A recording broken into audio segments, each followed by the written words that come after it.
For a soldier, a knife is not a sword. Today, we're looking at the basics of that specialized training.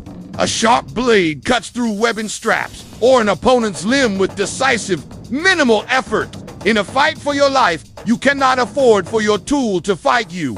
Now, let's talk about how a soldier holds a blade. In military applications, we focus on two primary grips, each with a specific purpose. First is the Saber grip. This is what most people think of. You hold the handle like you're shaking hands with it, with the blade extending up from your thumb.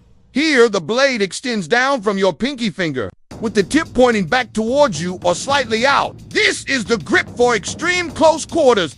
It's used for powerful, compact downward thrusts, for hooking an opponent's limb, and for working in tight spaces where you don't have room to wind up a swing. So, we know how to hold the blade, but what about the other hand? In military training, we call this the support hand. Its job is to control the threat and create space for the blade. The language of the blade in the military is still based on angles, but the target selection is specific and brutal. We're not looking for showy cuts. We retargeting areas that will immediately stop a threat. The major arteries in the neck, an inner thigh, the eyes too blind, the tendons of the wrist to make a hand release a weapon. A forehand slash isn't just an angle one, it's a cut to the side of the neck.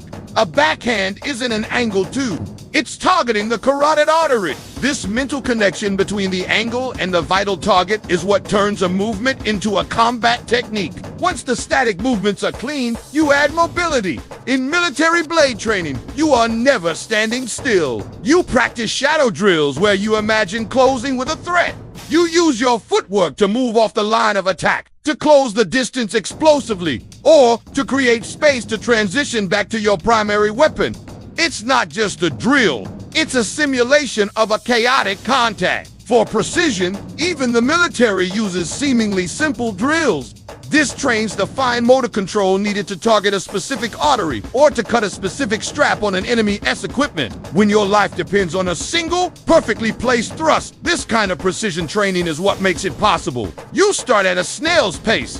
One soldier, the feeder, presents a slow, predictable attack. This slow, repetitive drilling builds the neural pathways for survival. You drill until the response is automatic, until you don't have to think about which angle or which grip. Only then does the speed increase, and only under the watchful eye of an instructor to ensure technique doesn't break down. There is a reason we drill until we are exhausted, because combat is exhausting. Adrenaline will destroy fine motor skills.